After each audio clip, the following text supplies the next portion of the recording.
नमस्कार, खबरें खेती में आपका स्वागत है। मैं हूं पूनम। फसल अवशेष से मशरूम या वर्मी कंपोस्ट बनाए किसान।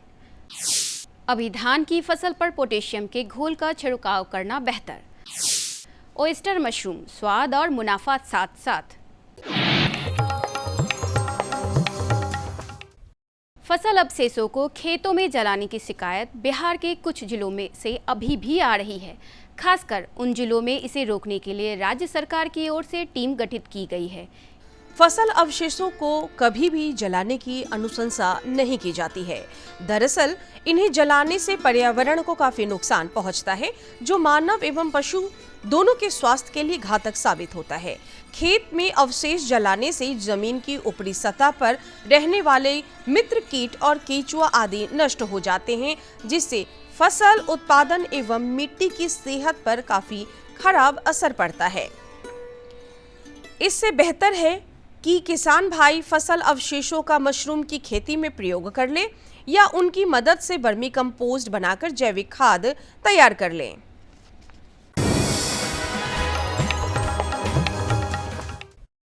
किसान भाइयों, अच्छी बात है कि अभी बरसात अच्छी हो रही है। आपके खेत के धान अभी यौवनावस्था में होंगे। ऐसे समय में फसल में पोषक तत्वों की कमी ना होने दें। पिछले 2-3 फसल चक्र में अगर आपने जिंक का उपयोग नहीं किया है तो अभी कर दें। साथ ही घोल बनाकर पोटेशियम का छिड़काव भी फसल पर अवश्य कर दें। पोटेशियम के छिड़काव से प्रकाश संश्लेषण की गति काफ़ी तेज हो जाती है, जो उत्पादन और गुणवत्ता के नज़रिए से काफ़ी बेहतर होता है।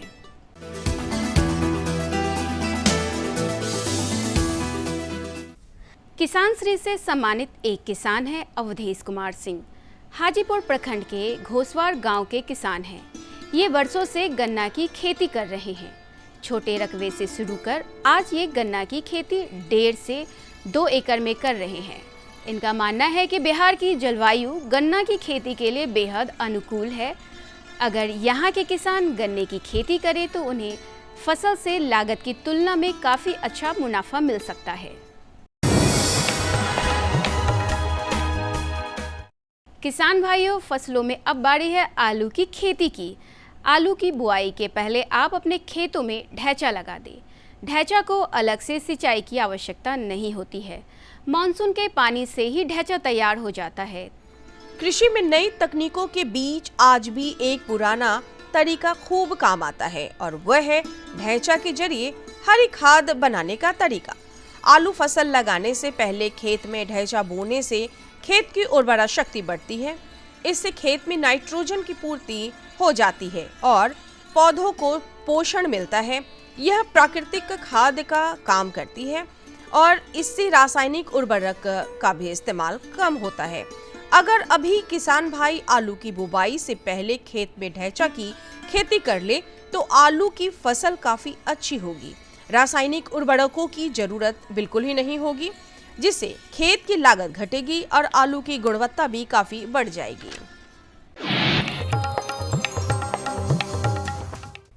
किसान भाइयों, असामान्य वर्षा और तापमान में उतार चढ़ाव के कारण सब्जियों की कीमतें आसमान छू रही हैं।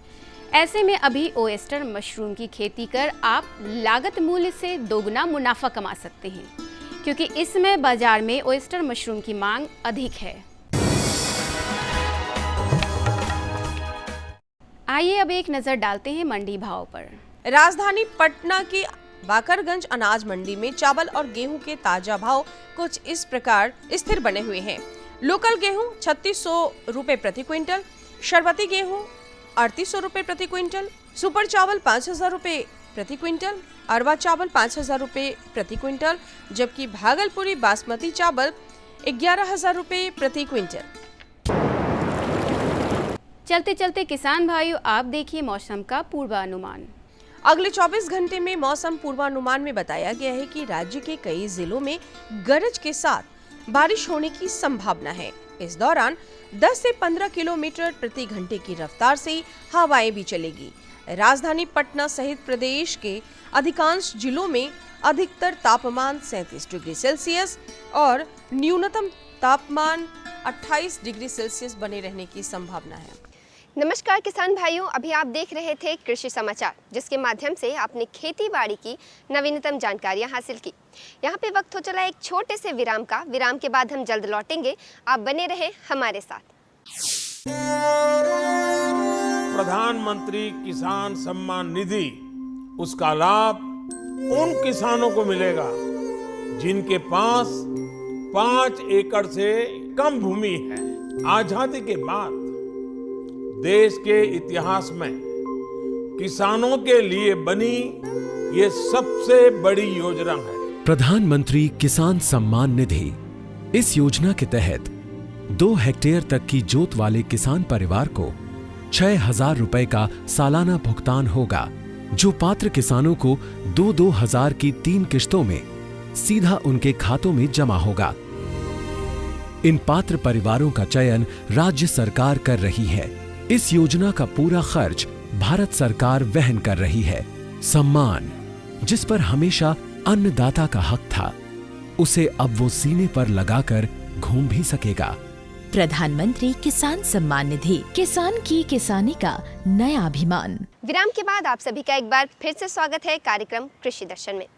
दूध से दही, घी, मक्खन, पनीर जैसे कई डेयरी उत्पाद बनाए जाते हैं जिनकी शेल्फ लाइन यानी संग्रह आयु अधिक होती है। इसे ही मूल्य संवर्धन भी कहते हैं। तो किसान भाइयों, आज हम विस्तार से जानेंगे कि दूध के उत्पादों के मूल्य संवर्धन और उनसे आय कैसे किया जाए। इसके लिए हम आपकी मुलाकात कराने जा रहे हैं हमारे कृषि विशेषज्ञ डॉक्टर सुषमा कुमारी। नमस्कार किसान भाइयों, स्वागत है आप सभी का कृषि दर्शन कार्यक्रम में। किसान भाइयों, जो खेती किसानी से संबंधित आपकी आय है, उसमें कैसे ज़्यादा से ज़्यादा आपको लाभ प्राप्त हो सके, ज़्यादा आपकी आय हो सके, इसके लिए भी हम प्रयत्नशील रहते हैं। और आज इसी संदर्भ में आज का जो हमारा विषय है वह यह है कि दूध का जो उत्पाद है, जो उसका मूल्य संवर्धन है, वो बेहतर कैसा हो और आपकी जो आय है उसकी बढ़ोतरी किस तरह से हो सके। और इस संदर्भ में इस विषय पर बातचीत करने के लिए हमारे साथ मौजूद हैं डॉक्टर सुषमा कुमारी, जो सहायक प्राध्यापक हैं बिहार वेटनरी कॉलेज पटना में। मैडम, कृषि दर्शन कार्यक्रम में आपका हार्दिक स्वागत है। नमस्कार। जो पशुपालक दूध के क्षेत्र में अपनी आय बढ़ाना चाहते हैं, उन्हें क्या करना चाहिए? जी हाँ, भारत हमारा एक कृषि प्रधान देश है और अभी भी हमारे ज़्यादातर लोग पशुपालन और कृषि से जुड़े हुए हैं। पशुपालन में दूध उत्पादन एक प्रमुख विशेषता रही है पशुपालकों की, और उससे आय कमाकर अपनी जीविका चलाना ही उनका उद्देश्य होता है। और अपनी जीविका को चलाने के लिए जो दूध बेचकर वो अपनी आय कमाना चाहते हैं, इसलिए कुछ उत्पादक क्या करते हैं कि उसमें मिलावट का जो है वो अपना लेते हैं आदत, और इससे उनका थोड़ी आय तो बढ़ोतरी होती है, लेकिन क्वालिटी जो है वो कमज़ोर हो जाती है, जिसका कि बाज़ार में कुछ दिनों में उनका जो है वो प्रोडक्ट बिकता नहीं है और उनका मुनाफा धीरे धीरे फिर से कम होने लगता है। तो मैं वैसे किसानों को कहूँगी कि जो आप दूध को लिक्विड रूप में, तरल रूप में बेचते हैं, शुद्ध दूध के रूप में, उससे अगर अपनी आय को बढ़ाना चाहते हैं तो उसको उत्पाद में कन्वर्ट कीजिए। उसमें शुद्ध दूध, जो तरल दूध है, उसमें किसी तरह की मिलावट ना करिए। तो जो हमारे पशुपालक भाई हैं, उनके समक्ष आपकी बात को हम विस्तृत रूप में पहुंचाना चाहेंगे कि दूध के ऐसे कौन कौन से उत्पाद हैं जिन्हें बनाकर बाजार में बेचकर हमारे पशुपालक भाई ज़्यादा से ज़्यादा मुनाफा प्राप्त कर सकते हैं। जी हाँ, बहुत सही सवाल आपने पूछा। जैसे कि दूध जो है अगर तरल के रूप में हम बेच रहे हैं तो उसके उतनी मुनाफा नहीं मिलती है हमें, और उसकी पैकेजिंग भी मुश्किल होती है, और उसका जो है सेल्फ लाइफ कम होता है। जो कच्चा दूध है उसको गर्म करके हम ज़्यादा से ज़्यादा 1 या 2 दिन तक रख सकते हैं, लेकिन अगर उसका हम उत्पाद बना दें तो उसका सेल्फ लाइफ बढ़ जाएगा। उसको हम ज़्यादा से ज़्यादा दिनों तक रख सकते हैं और रख के उसको बेच सकते हैं, और जब उत्पाद बनेगा तो उसका जो न्यूट्रिशनल वैल्यू है वो भी बढ़ जाता है, जिसके कारण आपका जो प्रोडक्ट है उसका दाम बढ़ जाएगा, और जो लोग हैं वो आपको उचित मूल्य देंगे आपके प्रोडक्ट का। तो उसी दूध को अगर आप प्रोडक्ट फॉर्म में कन्वर्ट कर देंगे तो अच्छी आय आपको मिल सकती है। जैसे दूध दूध से आपने दही बना दिया, आपने चीज़ बना दिया। आजकल चीज़ बहुत ही फेमस है, तरह तरह के चीज़ मार्केट में है। लोग पिज़्ज़ा में, बर्गर में चीज़ डाल के खाना पसंद करते हैं। और भी बहुत सारे प्रोडक्ट हैं, खोआ, पनीर, ये सब तो काफ़ी प्रचलित हैं बहुत पुराने ज़माने से। लेकिन अभी नए नए प्रोडक्ट भी मार्केट में आ गए हैं, जैसे कि फ्लेवर्ड मिल्क हो गए हैं। आपका जो दूध से पनीर बनता है या छेना बनता है, उससे जो पानी निकलता है उसको वे बोलते हैं, उसके भी प्रोडक्ट मार्केट में आ गए हैं। हम उससे भी चीज़ बना सकते हैं, उसके भी फ्लेवर्ड मिल्क बना सकते हैं, सूप बना सकते हैं। तो इस तरह के बहुत सारे मार्केट में चीज़ें हैं जिसे लोग पसंद करेंगे, जिसका न्यूट्रिशनल वैल्यू भी ज़्यादा होता है उसको खा के, और लोग उसको ज़्यादा आकर्षक पैकेजिंग करके अगर हम बेचेंगे तो लोग उसको खरीदना चाहेंगे।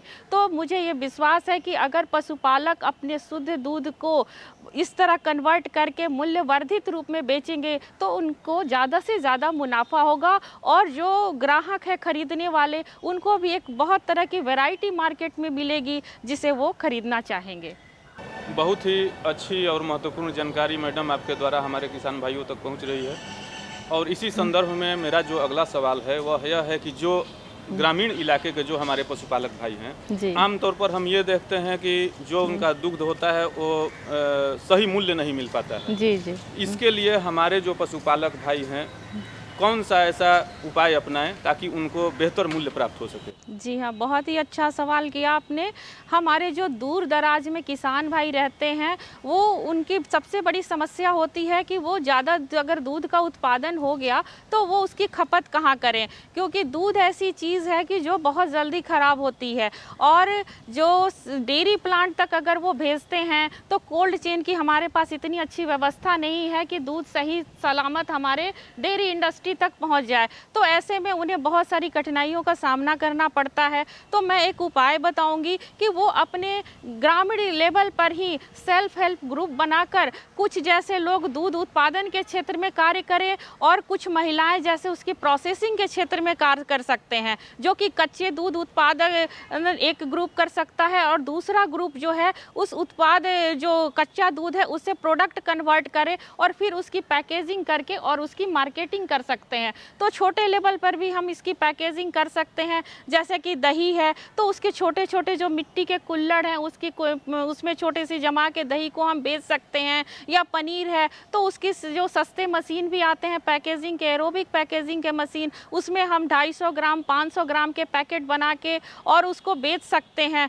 तो इस तरह अगर वो इस छोटे लेवल पर भी अपना कन्वर्ट कर ले उत्पाद को और उसकी लोकल भी मार्केटिंग करें तो उन्हें सही मूल्य मिल सकता है। जैसा कि आप भी जानती होंगी, बहुत सी ऐसी दुग्ध का उत्पाद बनाने वाली कंपनियां हमारे सामने हैं। जी। तो ऐसे में जो हमारे पशुपालक भाई हैं, जी, उनके लिए काफ़ी चुनौतियां हैं। जी जी। कि जो उनका उत्पाद है वो मार्केट में कैसे प्रचलित हो, तो इसके लिए बेहतर मूल्य संवर्धन कैसे प्राप्त हो, इसके लिए आपका कोई टिप्स हो तो हम अपने किसान भाइयों तक, पशुपालक भाइयों तक पहुँचाना चाहेंगे। जी जी।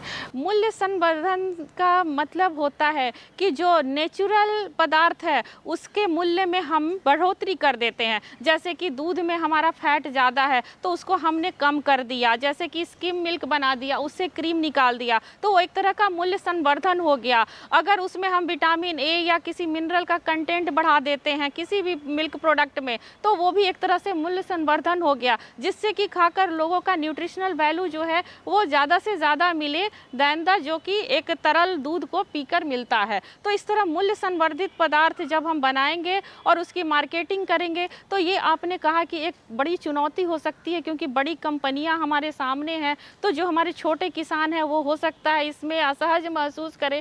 तो उनके लिए मैं बताऊंगी कि अगर आपके पदार्थ जो आप बना रहे हैं, जो भी उत्पाद बना रहे हैं, उसकी गुणवत्ता का ध्यान रखें, किसी भी तरह की मिलावट ना करें, हाइजीनिक प्रोसेसिंग का ध्यान रखें, आप साफ़ सुथरे ढंग से बनाइए, और कोई भी अन्य पदार्थ, जो पदार्थ आपका रिक्वायरमेंट है सिर्फ उसी को डालें और किसी दूसरे अन्य पदार्थों का मुनाफा कमाने के ये नियत से ना ऐड करें। तब आपका मूल्य सही मिलेगा और लोगों का विश्वास बढ़ेगा, और जब लोगों का आपके प्रति विश्वास बढ़ेगा आपके उत्पाद के प्रति, तो वो कोई भी प्रोडक्ट मार्केट में रहे उस कंपटीशन में, लेकिन आपके प्रोडक्ट को लोग ज़रूर खरीदना चाहेंगे। और देखा किसान भाइयों, जैसा कि भी हमारे विशेषज्ञ ने बतलाया कि कुछ जो ज़रूरी जानकारियां हैं उनको अपनाकर जो आपका दुग्ध का उत्पाद है उसकी गुणवत्ता को बरकरार रख के कंपनियां चाहे कितनी भी हों, कितने भी उसकी उत्पाद हों, उसके बीच में आप अपना रास्ता बना सकते हैं। और इतनी अच्छी और बेहतरीन जानकारी देने के लिए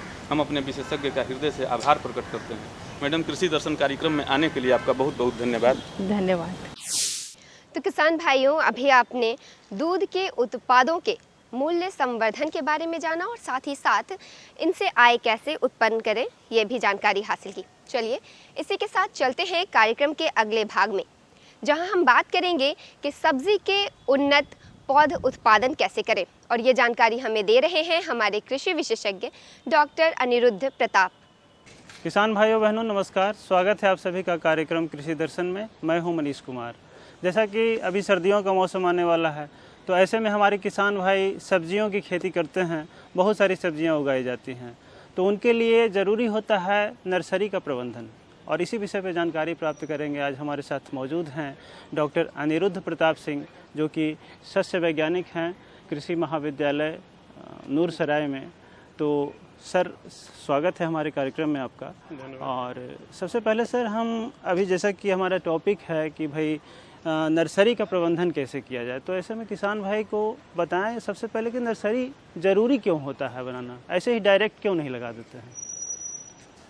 देखिए, किसान भाइयों को हम बताना चाहेंगे कि सभी सब्जियों की नर्सरी पौध में नहीं तैयार करते हैं।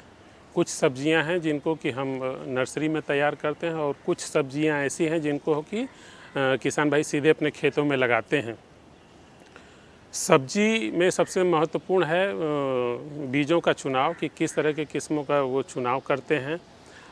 हम हमेशा किसान भाइयों से कहते हैं कि आप हमेशा जो है संकर प्रभेद के बीजों का चुनाव करें, और उनको जो सब्जियां जैसे बैगन है, टमाटर है, मिर्च है, फूल गोभी है, ये सब सारी सब्जियों का पहले हम क्या करते हैं कि नर्सरी में पौध तैयार करते हैं। तो नर्सरी में पौध तैयार करने के लिए सबसे महत्वपूर्ण चीज़ें हैं क्या कि अहम ये है कि स्थान का चुनाव।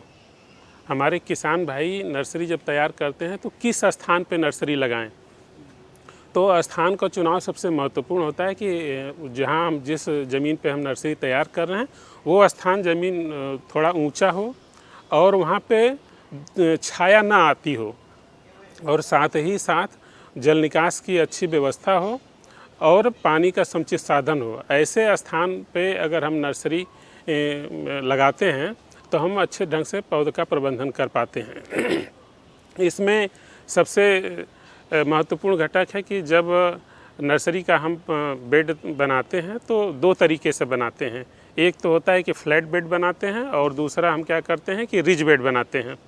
रिज बेड ऊंचा बनाते हैं। तो सर्दी के मौसम में और खरीफ में जब हम पौधशाला तैयार करते हैं अपनी, तो उसमें हम क्या करते हैं कि 1 मीटर चौड़ा और 3 से 5 मीटर लंबा और 15 सेंटीमीटर ऊंचा हम वो बेड बनाते हैं। और उसमें हम ये ध्यान रखते हैं कि जो हम बीज लगाएं उस बीज को शोधित करके लगाएं, क्योंकि होता क्या है कि जो बीज जनित रोग है वो पौध में ना आए। ऐसे में बीज का हम शोधन किसी भी फफूंद नाशक दवा जैसे बावेस्टिन हुआ, कार्बेंडाजिम हुआ, ये 2.5 से 3 ग्राम बीज प्रति केजी के हिसाब से बीज को शोधित करते हैं। इसको किसी पात्र में दवा को डाल करके और उसमें बीज को मिला लेते हैं, जिस पे एक कवर दवा का लग जाता है। इस प्रकार से अगर हम बीज को वो पौधशाला में लगाते हैं तो बीज से होने वाले रोगों से हम बचाव कर पाते हैं। डॉक्टर साहब, अब तो बात रही, ये तो हो गया कि भाई बेड कैसे तैयार करेंगे और किन किन दवाओं का प्रयोग करेंगे उसमें। उसके बाद अगला सवाल ये है कि अभी आने वाले समय में, जैसे अभी ठंडी के मौसम में कौन कौन सी सब्जियों के पौधे तैयार करें हमारे किसान भाई, है ना, तो इस बारे में थोड़ा बताएं। बहुत अच्छा प्रश्न है। आने वाले समय में हमारे किसान भाई टमाटर, बैगन, मिर्च, इस सभी सब्जियों का जो है पौध तैयार कर सकते हैं, और अभी हम उस पर बता रहे थे कि किस प्रकार से ये उसमें तैयार करें। इसके अलावा क्या है, ये उन्नत तकनीक की हम बात करें कि अगर हम उन्नत तरीके से पौध तैयार करना चाहते हैं ये बेड के अलावा, तो उसमें हम क्या करते हैं कि देखते हैं कि संरक्षित दशा में भी पॉली हाउस में, नेट हाउस में हम जो है पौधे तैयार करते हैं। ऐसे में काले रंग का प्रो ट्रे देखे हैं, उसमें भी मीडिया को भर के मिट्टी, बालू और गोबर की खाद के मिश्रण का अनुपात इस ढंग से बनाते हैं, 1:1:1 के अनुपात में, और उसको भर देते हैं। उस ट्रे में नीचे की तरफ छेद होता है और उसमें पौध को हम लगाते हैं। और अच्छा ये होगा कि हमारे किसान भाई जो है सॉइल लेस मीडिया की बात करें कि मृदा जनित रोग ना आए, तो उसमें कोकोपीट, वर्मीकुलाइट, इन आदि मटेरियल का यूज़ करके उसमें क्या होता है कि संचार अच्छा बना रहता है, जिससे जड़ की वृद्धि अच्छी होती है। तो किसान भाई हमारे उसमें लगाते हैं प्रो ट्रे में, तो हमारा पौधा वहाँ भी अच्छे ढंग से तैयार हो सकता है। हमको मुख्य रूप से क्या है कि डायरेक्ट जो बरसात होती है उससे भी पौधे को बचाना है, तो नर्सरी में हम स्वस्थ पौधा इस ढंग से तैयार कर सकते हैं प्रो ट्रे में। और उसमें जो है समय समय पे वो दवा का छिड़काव करना है नर्सरी में पौधों को बचाने के लिए। अगर इस प्रकार से हमारे किसान भाई इसको करें, तो जब हम अपने नर्सरी में, सबसे बड़ा जो फ़ायदा इसका ये है कि नर्सरी में हमको कम क्षेत्र में किसान भाई हमारे ज़्यादा से ज़्यादा पौधे का केयर कर पाते हैं और पौधा समान रूप से उगता है। दूसरा ये है कि रोग व्याधि जो उसमें लगते हैं उसका भी प्रबंधन अच्छे से कर सकते हैं। जब हम बीजों को कतार में लगाते हैं तो हमारा बीज बर्बाद नहीं जाता है, मतलब यानी हाँ, गुणवत्ता युक्त हमारा पौधा सब तैयार होगा और गुणवत्ता युक्त पौधा से ही हम अच्छा उत्पादन ले सकते हैं। चलिए डॉक्टर साहब, आप आए हमारे कार्यक्रम में और हमारे किसान भाइयों को इतनी अच्छी जानकारी दी, उसके लिए बहुत बहुत धन्यवाद। धन्यवाद जी। तो किसान भाइयों, आज की कड़ी में हमने आपको खेती बाड़ी से जुड़ी कुछ नवीनतम जानकारियाँ दी। उम्मीद है ये जानकारियाँ आपके लिए लाभकारी रही होंगी। ऐसी ही और जानकारियों के साथ अगले अंक में हम आपसे फिर से मुलाकात करेंगे। तब तक के लिए मुझे और कृषि दर्शन की पूरी टीम को दीजिए इजाज़त। नमस्कार। हमारा पता है